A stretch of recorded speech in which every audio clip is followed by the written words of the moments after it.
સેન્ટરનું કારનામું। અમદાવાદનો નરોડા વિસ્તાર અને એક આલિશાન ફ્લેટની અંદર ચાલતું લોહી વિનાનું ડિજિટલ લૂંટનું નેટવર્ક। ઉપરથી શાંત દેખાતા ફ્લેટમાં રાત દિવસ અમેરિકન લહેકામાં વાતો થતી હતી, પણ આ વાતો કોઈ પ્રેમની નહીં પરંતુ લાખોની ઠગાઈની હતી।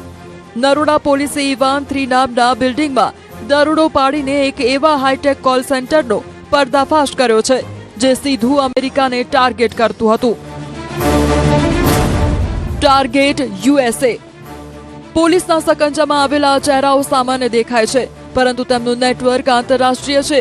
મુખ્ય સૂત્રધાર મનીષ અંસાનીની આગેવાનીમાં આ ટોળકી એડવાન્સ અમેરિકા નામની લોન કંપનીના નકલી ઓફિસર બનીને અમેરિકનોને શિકાર બનાવતી હતી। ગૂગલ વોઇસ એપ્લિકેશનનો સહારો લઈને તેઓ ડોલરની લાલચ આપતા અને બદલામાં પ્રોસેસિંગ ફીના નામે ગિફ્ટ કાર્ડ પડાવતા હતા।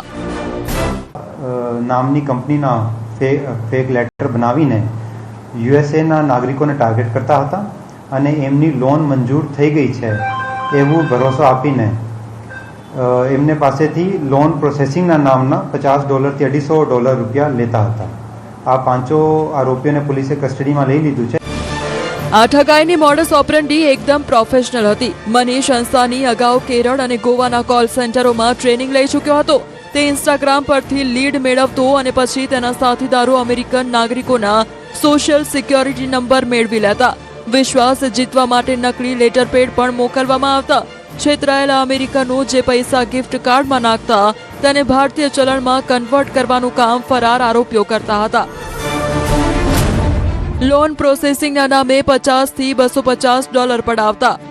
લીડ જે હતી એ મનીષ અંસાની મેળવતું હતું। એ ઇન્સ્ટાગ્રામ ઉપરથી અલગ અલગ જે એડ આવતી હોય છે એના ઉપરથી આ લેતું હતું। એની તપાસ અત્યારે ચાલી। લીડ મેળવીને એ ગૂગલ વોઇસ ઉપરથી ચેટ કરતા હતા, જેમાં એડવાન્સ અમેરિકા નામની કંપનીના લોન અપ્રુવલના એક ડોક્યુમેન્ટ શેર કરીને એને વિશ્વાસમાં લઈને લોન પ્રોસેસિંગ નામના પૈસા મેળવતા।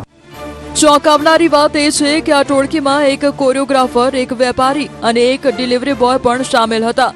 બેકારી અને રાતોરાત અમીર બનવાની ઘેલછાએ તેમને આ ગુનાખોરીના રસ્તે ધકેલી દીધા।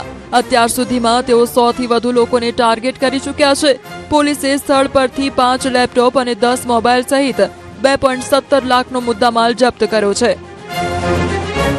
પછી આ ગોવામાં પણ કામ કરી ચૂક્યું છે અને ત્યાંના જે આરોપીઓ છે એના જોડે અત્યારે પણ સંપર્કમાં હતું અને એની જોડે પણ કામ કરતું હતું। એમાં મયુરભાઈ મંગલાની, સૂરજ મંગલાની અને આશીષ ઉર્ફે કેવી, આ 3 આરોપીઓને અત્યારે પોલીસે વોન્ટેડ જાહેર કર્યું છે અને એની તપાસ ચાલી રહી છે।